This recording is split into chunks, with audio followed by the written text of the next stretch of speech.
Bismillahirrahmanirrahim. Assalamualaikum warahmatullahi wabarakatuh. Inna lillahi wa inna ilaihi raji'un. Sahabat-sahabat sekalian, saya mengajak pada kita semua sejenak mendoakan gurunda yang kita cintai, yang kita sayangi, yang selama ini banyak memberikan ilmu kepada kita semua, termasuk saya secara pribadi. Saya dapat menerima pemahaman beliau tentang konsep akidah dan juga akhlak yang selama ini dipaparkan melalui channel ataupun media sosial yang merupakan materi yang sangat-sangat baik. Bismillahirrahmanirrahim. Alhamdulillahirabbil alamin arrahmanir rahim maliki yaumiddin. Iyyaka na'budu wa iyyaka nasta'in. Ihdinas siratal mustaqim. Siratal ladzina an'amta 'alaihim ghairil maghdubi 'alaihim waladdallin. Amin. Allahumma ghfir lahu warhamhu wa afihi wa'fu anhu.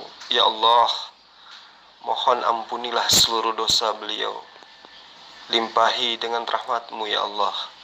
Terima semua kebaikannya ya Allah. Lapangkan kuburannya ya Allah. Ringankan yaumul hisabnya ya Allah. Dan semoga Engkau berikan tempat terbaik di surga-Mu ya Allah. Amin ya Allah. Amin ya Rabbal Alamin. Terima kasih sahabatku yang baik. Mudah-mudahan doa kita diijabah oleh Allah, dan semoga keluarga beliau diberi kekuatan. InsyaAllah gurunda kita Syekh Ali Saleh Muhammad Ali Jabir mendapatkan nikmat husnul khatimah dan dimasukkan ke dalam golongan orang-orang yang diberi kenikmatan keselamatan dari Allah Subhanahu wa taala. Amin ya rabbil alamin.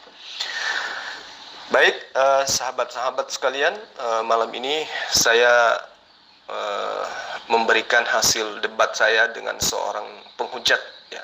Saya katakan ini adalah penghujat yang sedikit diktator di dalam memaparkan konsep dia terhadap Al-Quranul Karim, dan dia termasuk kelas kaliber ya, kelas kakap menurut saya, karena dia setiap berdiskusi itu acap kali menyebutkan nomor surat dan juga ayat surat, tapi tidak ada kemampuan untuk membaca ayat yang dimaksud. Beliau ini bernama Pendeta Agus ya, saya tidak mengerti dia dari sekte mana, yang pada intinya kesehariannya digunakan untuk menghujat Islam dengan membawa-bawa muter-muter lidah tentang Al-Quran, menafsirkan sendiri tentang ayat-ayat Al-Quran yang mana pemahamannya hanya berdasar terhadap terjemahan. Nah, sahabat-sahabat sekalian, alhamdulillah malam ini dia kabur terkencing-kencing ya, boleh saya bahasakan seperti itu, karena baru kali ini semenjak saya kenal beliau, saya diamin beliau selama ini pamit, padahal ini belum jam berapa ya. Biasanya dia itu menghujat sampai subuh malah, bahkan hampir setiap hari. Namun pada saat kita tanggapi dengan serius, karena baru kali ini saya nanggapinya dengan serius, karena selama ini saya menganggap dia itu adalah orang yang memiliki otak bocor halus, karena ya, belepotan gitu loh, dia modal ngotot aja gitu. Tapi alhamdulillah malam ini kabur terbirit-birit setelah kita kaji dalil-dalil yang dia utarakan. Nah, untuk itulah para sahabat sekalian, tolong konten ini dipiralkan, di-share ya, di-like dan juga di-subscribe. Mudah-mudahan dengan adanya materi ini bisa kita jadikan sebagai pelajaran bahwa apa yang mereka perkirakan tentang Al-Quran itu tidak sesuai dengan perkiraan mereka, di mana perkiraan mereka hanya berdasar terhadap hayalan-hayalan dan asumsi-asumsi buta. Demikian sebagai pengantar, kiranya kita semua mendapatkan rahmat dari Allah, senantiasa dilindungi oleh Allah Subhanahu wa taala, dan mendapat rahmat serta hidayah dari Allah Subhanahu wa taala tak henti-hentinya. Akhir kalam, Assalamualaikum warahmatullahi wabarakatuh. Salam satu Tuhan, Allahu Ahad. Nah, kalau Allahmu bukan batu, nah kenapa Allahmu tidak bisa membantu nabinya? Ayo, buktinya Muhammad aja sekarat dibiarin mati sama Allahmu. Bagaimana itu, Bung, penjelasan Anda?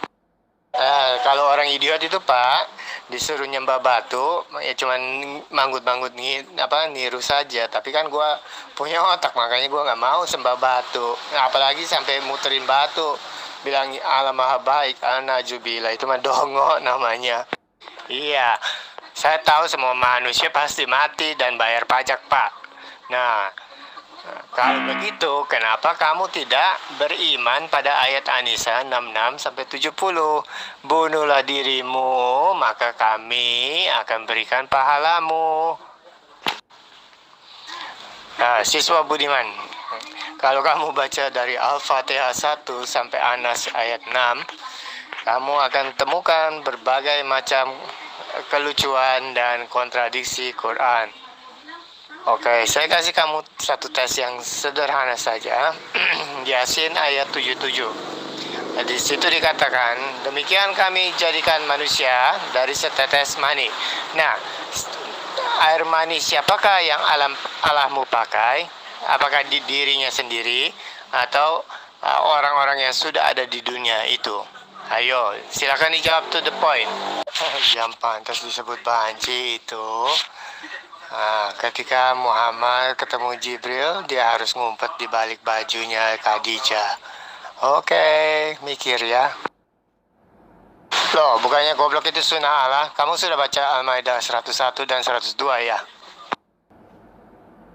Yang mesti kalian buktikan, kenapa ketika mualaf dari Kristen masuk Islam, dia tidak berani membahas Quran, tapi dia mengobok-obok kitab sampah sebelumnya.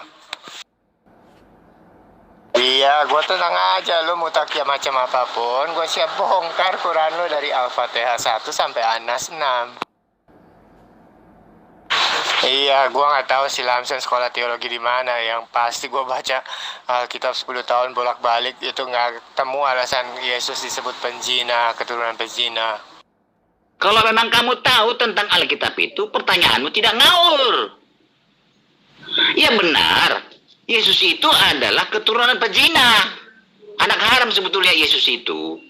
Keturunan anak haram. Kenapa? Karena memang di dunia ini tidak ada yang benar.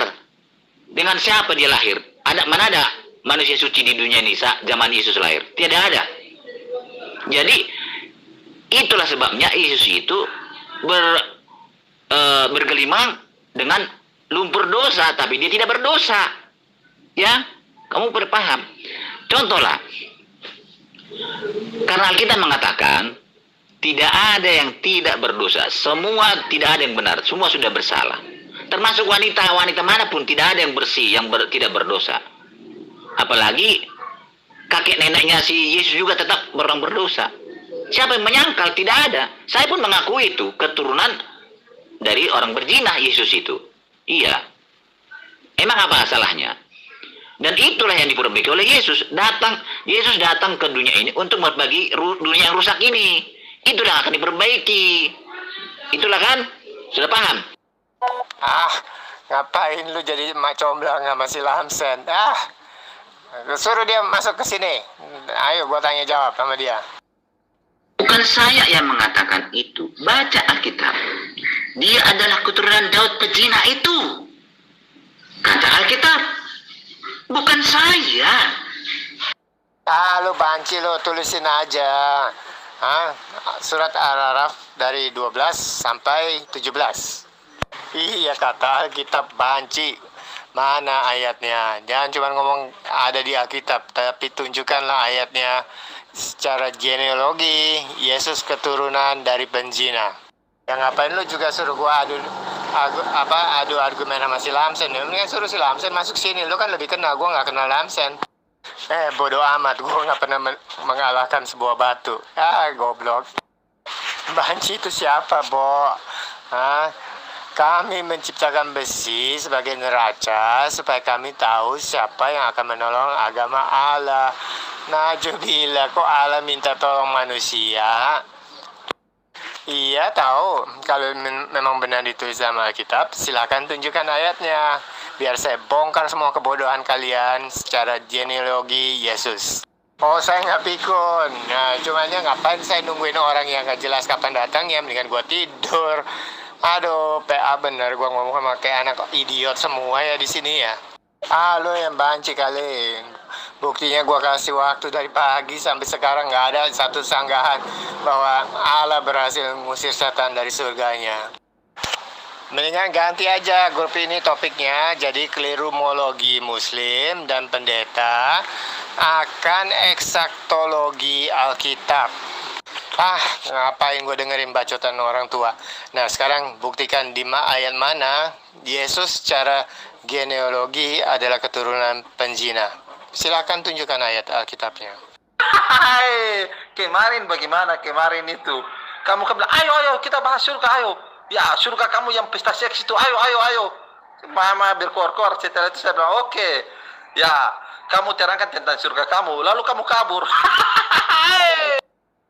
Kalau orang idiot itu Pak disuruh nyembah batu ya cuman manggut-manggut niru saja, tapi kan gue punya otak makanya gue nggak mau sembah batu, apalagi sampai muterin batu bilang Allah maha baik, Najubila, itu mah dongo namanya.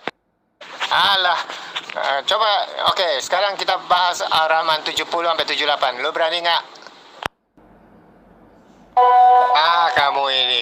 Kalau kalian bukan banci, kenapa tidak berani jawab pertanyaan Quran dengan ayat Quran, tapi pakai ayat Alkitab? Ayo, goblok. Ya udah, kalau gitu kita bahas Al-Quran. Gimana? Kamu udah siap nggak?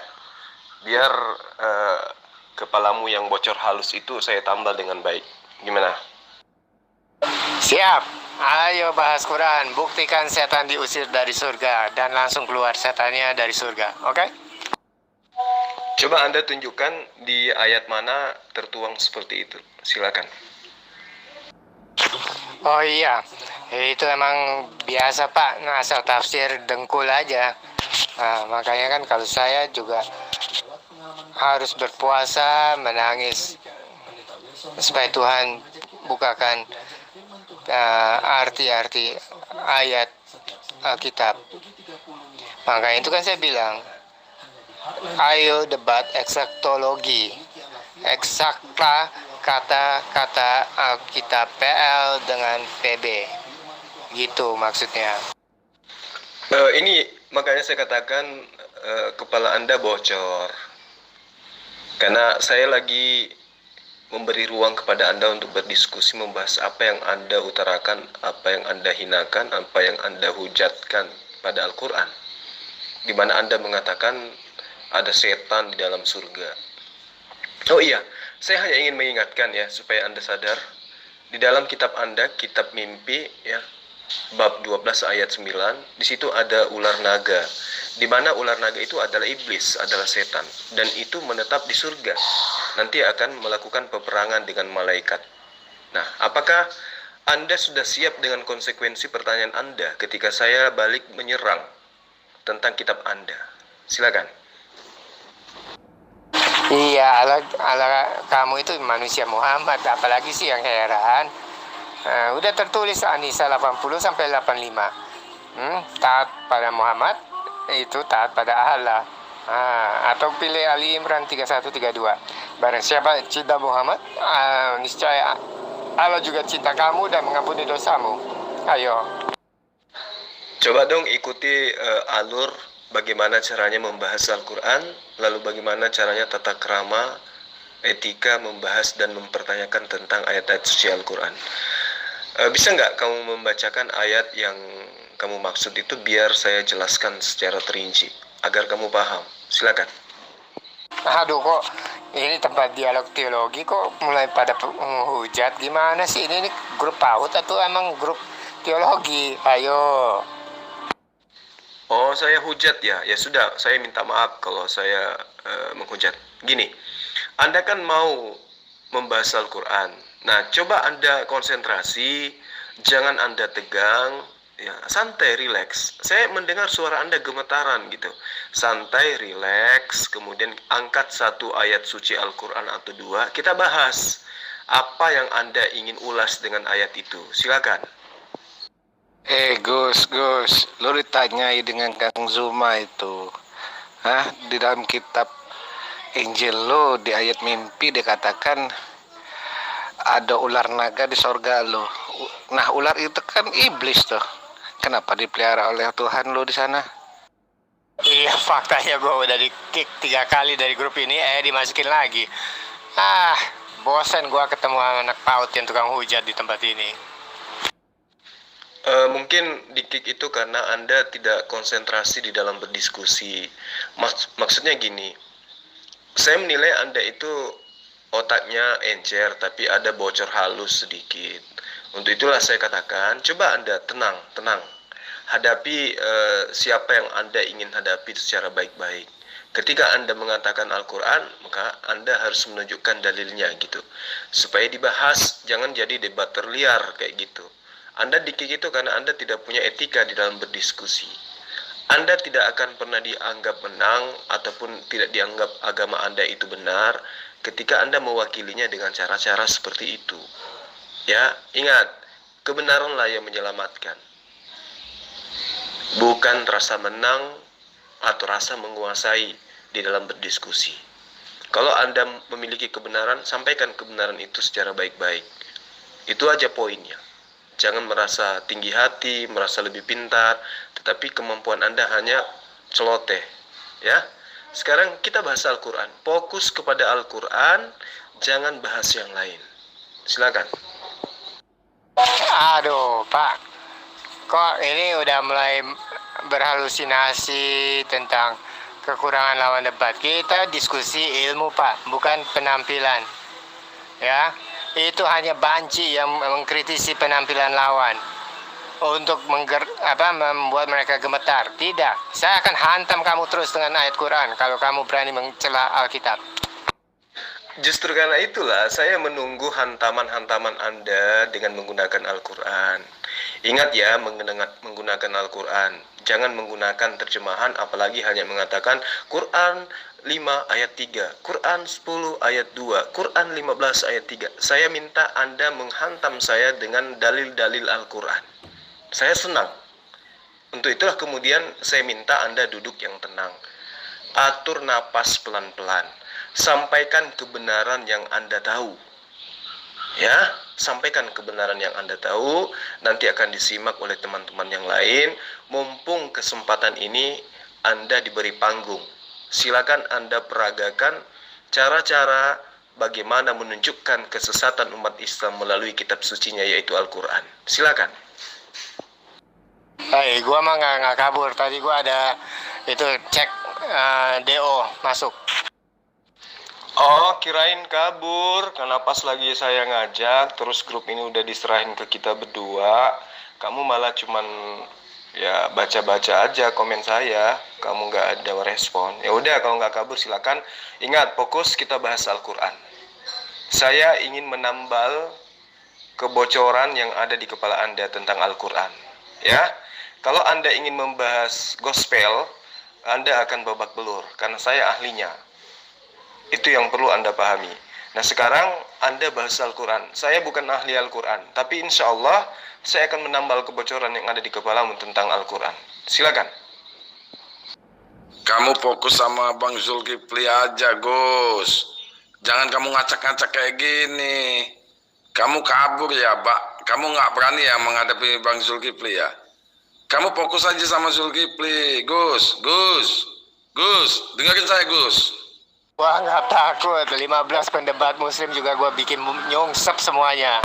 Udah, nggak usah bicara 15. Buktikan aja Bani Paulus itu bisa mewakili Kristen. Ya, nah buktikan. Jadi kamu nggak usah lagi mau ngetek-ngetek orang lain. Kamu khusus aja sama Bang Zulkifli, paham? Biar yang lain nanti berdialog sama Bani Paulus yang lain. Ampun dah, kamu ini bertausiah atau bertakia, Om. Katanya tidak ada ayat kontradiksi dalam Quran sesuai An-Nisa 82. Buktinya siswa Budiman membuktikan kontradiksi antara surah Al-An'am ayat 92 dan Asy-Syura ayat 7 dengan Az-Zumar 38 dan 39 atau 38, saya nggak ingat. Nah, bahwa Muhammad itu untuk segala makhluk, ya itu jelas kontradiksi. Yang satu bilang untuk Mekah, yang satu bilang untuk segala makhluk. Jadinya mana yang benar? Atau itu Anda si siswa budiman membuktikan bahwa Quran memang kontradiksi dan bukan seperti apa yang tertulis dalam An-Nisa 82. Oke, jadi Anda mencoba untuk mengatakan apa yang diterangkan oleh Al-Quran, di mana Anda mengatakan bahwa An-Nisa ayat 82 itu mengatakan tidak ada, andai saja ada pertentangan dalam Al-Quran. Lalu kemudian Anda mencoba untuk mengatakan bahwa surah Al-An'am ayat 92 dengan Asy-Syura ayat 7 itu bertentangan. Nah, bisa nggak kamu konsen kita bahas ini? Kita buktikan bahwa ayat ini tidak bertentangan. Gimana? Saya akan meluangkan waktu untuk menolong Anda memahami ayat suci Al-Quran, baik yang Anda tuduhkan terhadap Al-Quran surah Asy-Syura maupun surah An-Nisa, surah Al-An'am ayat 92. Gimana? Apakah kamu bisa diajak masuk ke ranah Quran untuk mengkaji ini? Kamu bisa fokus nggak sih? Bisa fokus nggak sama Zulkifli M. Abbas? Bisa fokus nggak? Bisa fokus nggak, Gus? Iya, kamu jawab saja. Kenapa itu mesti ada ayat Al-Maidah 116? Allah tidak tahu apakah Isa pernah berkata begitu. Nah, dibantah dengan ayat 117. Isa berkata, aku tidak pernah mengatakan itu, ya Allah. Nah, jadi jelas. Itu perkataan siapa? Oke. Di sini saya akan menjelaskan secara terinci, sistematis agar kamu memahami. Nah, sekarang gini, saya hanya ingin mengatakan bahwa di dalam mengkaji Al-Quran, untuk mendudukkan sebuah hukum dalam satu ayat, maka seseorang itu harus mengetahui ilmu usul fikih. Karena kenapa? Usul fikih itu sangat penting. Karena dengan menggunakan ilmu ini, seseorang dapat mengambil dalil dan menggali hukum dari satu ayat yang ada di dalam Al-Quran. Nah, sekarang kamu mengatakan Allah tidak maha tahu. Karena Allah bertanya, ketika Allah mengatakan wa iz qala ya Isa bin Maryam anta qulta linnas takhizuni wa ummi ilahaini min dunillah. Nah, seakan-akan kamu mendudukkan sebuah hukum bahwa Allah itu tidak maha mengetahui. Karena dia mempertanyakan, apakah wahai Isa, engkau pernah mengatakan kepada manusia bahwa sembahlah aku dan juga ibuku. Nah, lalu kemudian kamu muncul mengatakan, mendudukkan sebuah hukum bahwa Allah itu tidak maha mengetahui. Karena dia berkata, wa iz qala Allahu ya Isa bin Maryam, anta qulta linnas takhiduni wa ummi ilahaini min dunillah. Iya kan? Itu maksud Anda kan? Nah, Anda mendudukkan hukum itu padahal Anda tidak memahami ilmu usul fikih. Bagaimana bisa mendudukkan satu perkara dalam satu ayat bahwa maksudnya seperti ini, tujuannya kayak begini dan apa yang tertuang di dalamnya kayak seperti itu tanpa Anda memahami usul fikih. Nah, itulah kemudian bedanya Anda dengan kami umat Islam. Di situ tidak dikatakan bahwa Allah itu tidak maha mengetahui. Sama ketika saya bertanya kepada anak saya, 1 tambah 1 sama dengan berapa? Apakah saya bertanya karena saya tidak tahu? Ayo. Apakah saya bertanya seperti itu karena saya tidak tahu? Tentu tidak, bukan demikianlah Allah. Nah, itu makanya aku bilang kamu itu bocor halus. Gak tahu apa-apa tentang Al-Quran. Lalu kemudian Anda mencoba mengambil surah Al-An'am ayat 92. Wa hadza kitabun anzalnahu mubarak. Di situ dikatakan musaddiqul ladzina baina yadayhi walitunzira ummal qura dan seterusnya. Lalu Allah mengatakan walladzina yu'minuna bil akhirati yu'minuna bih wa hum ala salatihim yuhafizun. Nah, Anda mencoba untuk mengait-ngaitkan dengan surah As-Surah. Di dalam Al-Quran ini adalah kitab yang telah diwahyukan, diturunkan, yang diberkahi, membenarkan kitab-kitab yang diwahyukan sebelumnya, dan agar kamu memberi peringatan kepada penduduk Ummul Qura, yaitu Mekkah, dan orang-orang yang ada di luar lingkungannya.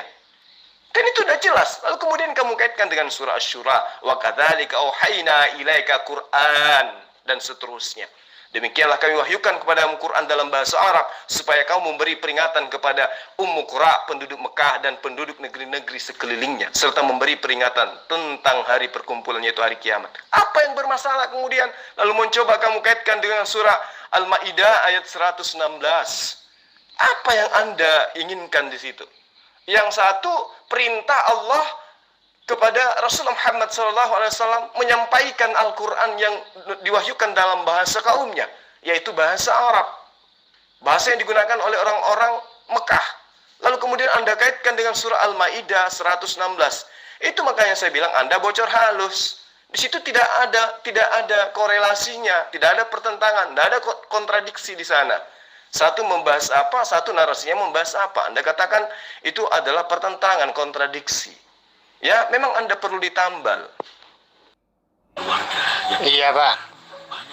Perlu ditafsir ya. Iya, karena Allah cuma bahasa Arab. Satu, saya setuju. Allah hanya bisa bahasa Arab. Kedua, pertanyaan tentang Allah tidak tahu hati manusia itu bukan hanya di Al-Maidah. Kita juga dapat lihat di At-Taubah, bukan At-Taubah, Al-Hadid ayat 25. Juga Al-Anfal ayat 23. Itu malah lebih jelas dalam Al-Anfal. Jika sekiranya Allah mengetahui ada kebaikan di dalam hati manusia, tentu mereka akan mendengar. Nah, itu jelas. Allah mengakui bahwa Allah tidak tahu isi hati manusia. Begitu juga dengan Al-Hadid. Kami turunkan besi sebagai neraca supaya kami mengetahui siapa yang akan menolong agama Allah. Nah, jelas ya, Allah tidak tahu manusia yang akan menolong dia dan agamanya. Jadi Allah tidak tahu isi hati manusia. Nah, jadinya dalam hal Al-Maidah 116, 117 itu juga sama. Begitu juga dengan An-Nisa 171 dan 172. Nah, itu juga jelas. Begitu juga dengan An-Nisa 157 dijawab An-Nisa 159. Jelas, hanya Isa yang tahu tentang kematiannya. Nah, jadinya semua pembuktian ini tertera, tertulis, terbukti jelas Allah tidak tahu isi hati manusia. Oke? Nah, itu makanya saya katakan kepada Anda mendudukkan sebuah hukum di dalam ayat suci Al-Quran tanpa Anda memiliki ilmu usul fikhi. Harus mengetahui usul fikhi dulu, menguasai ilmu hukum fikhi dulu, usul fikhi, baru bisa mendudukkan sebuah hukum di dalam ayat-ayat suci Al-Quran. Anda mengatakan Allah tidak mengetahui bahasa lain, harus ditafsirkan, karena Allah hanya bisa mengetahui bahasa Arab. Nah, ini saya ingin menunjukkan kepada Anda tentang ayat-ayat yang Anda katakan bahwa Allah Subhanahu wa Ta'ala itu tidak maha mengetahui hati manusia. Dengan Anda mengatakan ayat apa tadi? Al-Hadid ayat berapa tadi? Ayat 25. Kemudian Anda mengatakan, Anda mengaitkan lagi ayat surah Al-Anfal ayat 23. Lalu kemudian Anda mencoba An-Nisa, entah ayat berapa yang Anda maksud itu. Tetapi Allah menjawab semua apa yang Anda katakan itu. Di dalam surah Al-Fatir surah Fatir maksud saya ayat 38, Allah mengatakan innallaha alimu ghaibis samawati wal ard wa innahu, di situ tidak ada huruf wa, jadi dikatakan innahu alimum bidzatis sudur. Sesungguhnya Allah mengetahui yang tersembunyi di langit dan di bumi. Sesungguhnya Dia maha mengetahui segala isi hati. Terjawab semua kan? Innallaha alimu ghaibis samawati wal ard wa innahu alimu bidzatis sudur. Coba. Ini sudah terjawab. Berarti ada yang bocor di kepala Anda, yang mana kebocoran itu memang harus ditambal. Nah, sekarang saya tambal. Untuk mengetahui hukum dalam sebuah ayat, Anda harus menguasai ilmu usul fikih. Usul fikih itu adalah dasar yang digunakan untuk mendudukkan satu perkara, satu hukum di dalam ayat penyampaian sebuah ayat, gitu loh. Paham ya? Sampai sini bisa nggak tertambah sedikit kebocoran yang ada di kepala Anda? Berarti kamu bilang Quran bukan perkataan Allah, sehingga harus ditunjang oleh buku yang ditulis oleh tangan manusia dalam hadis dan buku fikih atau kitab kuning, begitu? Ya bukan kayak gitu. Sekarang gini, saya tanya sama Anda. Bagaimana kemudian Anda bisa mengetahui 1 tambah 1 itu sama dengan 2? Ayo. Anda harus mengetahui ilmu penambahan kan? Iya kan? Bagaimana kemudian Anda bisa mengetahui 2 kali 2 itu sama dengan 4? Anda harus mengetahui ilmu perkalian kan? Bagaimana Anda bisa mengetahui 2 kurang 2 itu sama dengan 0? Anda harus menguasai ilmu pengurangan kan? Nah itulah Al-Quran. Ketika Anda ingin mengkaji Quran, maka Anda harus mengetahui ilmu istiqaq, ilmu makni, ilmu bayan, ilmu badi, maksud saya, ilmu qiraat, ilmu aqaid dan seterusnya, termasuk usul fikih. Ya, meski usul fikih itu secara garis besarnya untuk mendudukkan hukum-hukum yang berkaitan dengan kemaslahatan, aturan di dalam beribadah. Nah kalau Anda hanya mengatakan, coba Anda buktikan, kenapa di dalam Al-Quran, di surah Asy-Syura dikatakan seperti ini, kemudian di surah Taubah dikatakan seperti ini. Tidak seperti itu cara belajar Quran.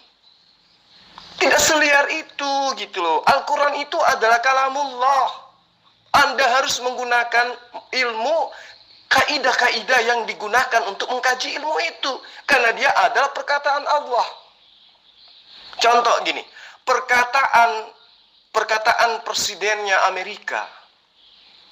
Tidak semua orang Indonesia harus bisa memahaminya. Kenapa? Pertama, muatan dari bahasanya, rasa bahasanya, arti bahasanya tidak dipahami oleh Indonesia. Maka untuk mengetahui apa yang dikatakan oleh Presiden Indonesia, orang Indonesia kudu wajib belajar bahasa Inggris. Orang Indonesia kudu wajib mengetahui budaya-budaya orang Amerika ketika ingin mengetahui apa makna yang terkandung dalam arti tersebut.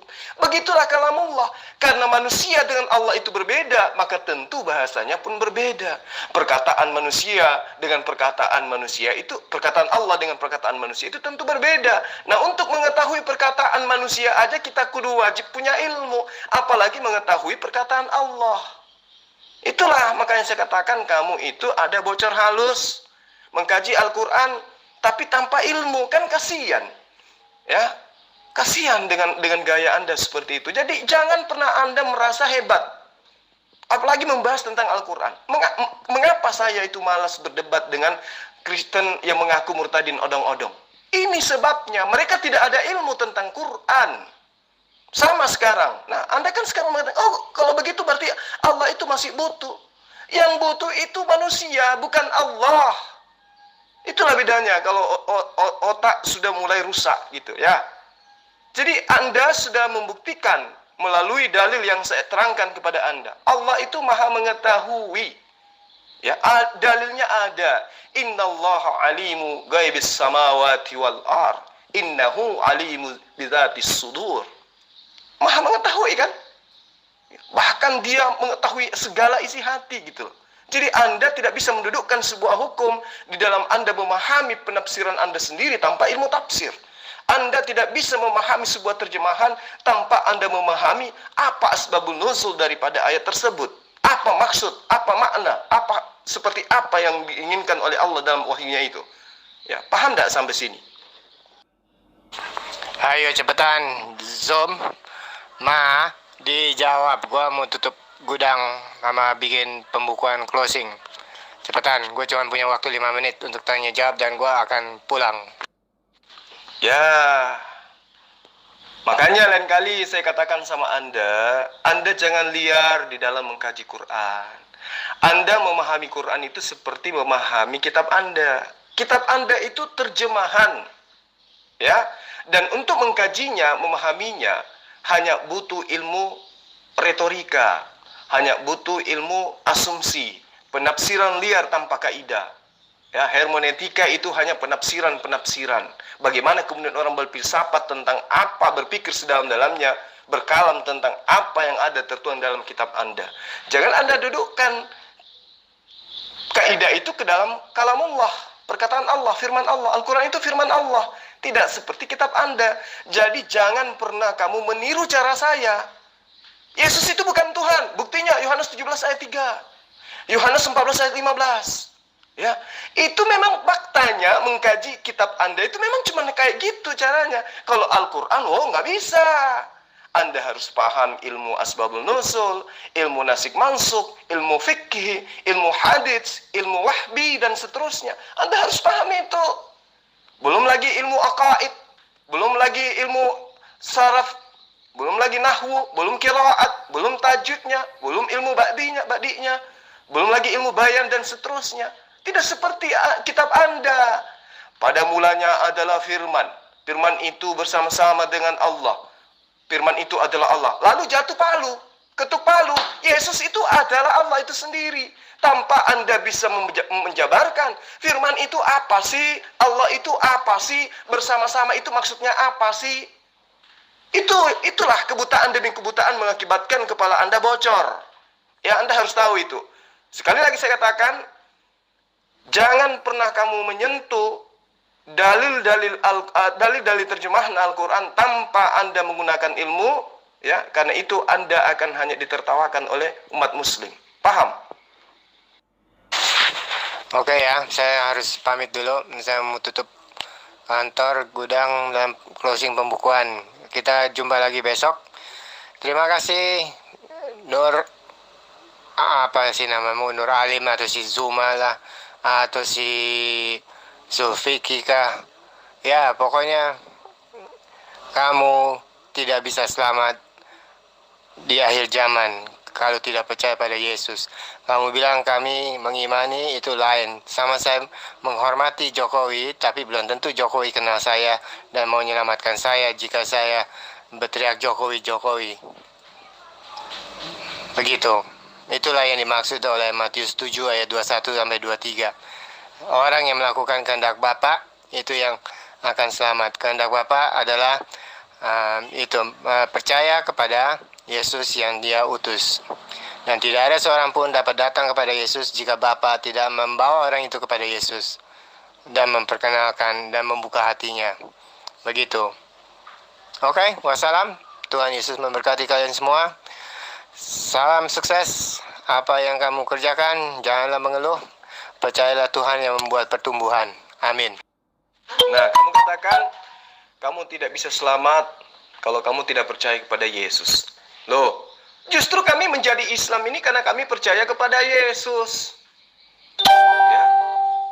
Qala Isa bin Maryam, ya Bani Israel, inni Rasulullahi ilaikum.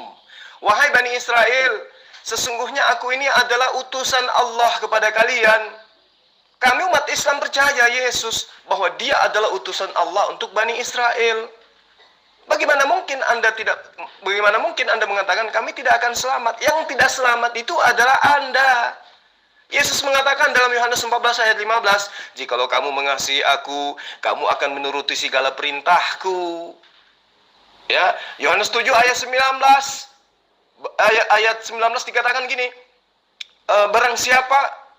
di ayat ke-36 dikatakan, barang siapa percaya kepada anak, ia beroleh hidup yang kekal. Ya.